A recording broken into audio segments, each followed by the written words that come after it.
வணக்கம். சற்று முன் கிடைக்கப்பெற்ற மிக மிக முக்கியமான செய்தி ஒன்று வெளியாகி உள்ளது.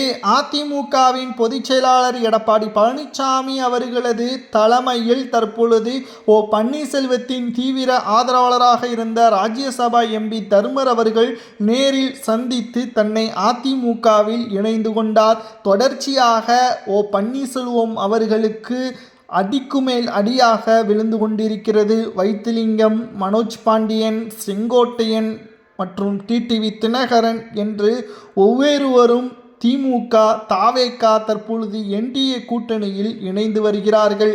வருகின்ற சட்டசபை தேர்தல் நெருங்கக்கூடிய நிலையில் ஓபிஎஸ் அவர்கள் தற்பொழுது உரிமை மீட்பு கழகம் என்பதை நடத்தி வந்த நிலையில் அந்த உரிமை மீட்பு கழகத்தில் இருந்த முக்கிய பெரும் தலைவர்களும் தற்பொழுது பிற கட்சியில் இணைந்து வருகிறார்கள்.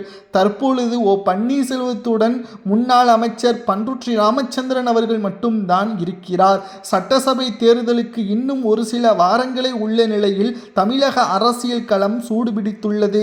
மேலும் பன்னீர்செல்வம் அணியில் இருந்த முன்னாள் எம்எல்ஏக்கள் மனோஜ் பாண்டியன், வைத்திலிங்கம் திமுகவில் இணைந்தனர். தன்னுடைய அரசியல் நிலைப்பாடுகள் குறித்து தை மாதம் இறுதிக்குள் சொல்வேன் என்று ஓபிஎஸ் அவர்கள் கூறியிருந்த நிலையில் அவரது நெருங்கிய ஆதரவாளராக இருந்த ராஜ்யசபா எம்பி தர்மர் எடப்பாடி பழனிசாமியை சந்தித்து தற்பொழுது அதிமுகவில் இணைந்து விட்டார். செய்தியாளர்களிடம் சந்தித்த பொழுது அவர் பேசியது என்ன? அதாவது தர்மர் பன்னீர்செல்வத்தின் ஆதரவாளராக இருந்த தர்மர் அவர் என்ன பேசியுள்ளார் என்பதை பார்க்கும் பொழுது, ராமநாதபுரம் மாவட்டம் அதிமுக உரிமை மீட்பு குழுவில் இருந்து எடப்பாடி பழனிசாமியை சந்தித்து கட்சியில் மீண்டும் இணைந்து கொண்டேன் என்பதையும், தீய சக்தி திமுகவின் ஆட்சியை அகற்ற வேண்டும் என்பதற்காக முன்னாள் முதல்வர் மற்றும் வருங்கால முதல்வர் எடப்பாடி பழனிசாமி தலைமையில் மக்களுக்கு பணி செய்ய வேண்டும் என்பதை கூறியுள்ளேன். பன்னீர்செல்வம் அவர்களும் அதிமுகவில் இணைவதை தவிர வேறு வழி கிடையாது. ஆனால் எடப்பாடி பழனிசாமி அவர்கள்தானே ஓபிஎஸ்ஐ கட்சியில் இணைப்பதற்கு அனுமதி வழங்கவில்லை.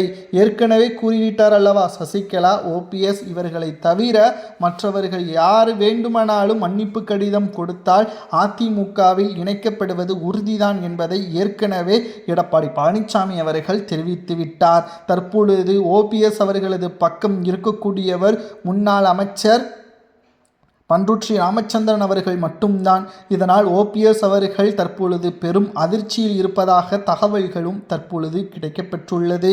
ஓபிஎஸ் அவர்கள் என்ன செய்யலாம்? மீண்டும் அதிமுகவில் இணைவதற்கு முயற்சி செய்யலாமா, அல்லது தமிழக வெற்றி கழகமோ அல்லது அதிமுகவிற்கு எதிரியாக இருக்கக்கூடிய திமுகவிலோ இணையலாமா என்பதை உண்மையான ஓபிஎஸ்ஸின் ஆதரவாளர்கள் கமெண்டில்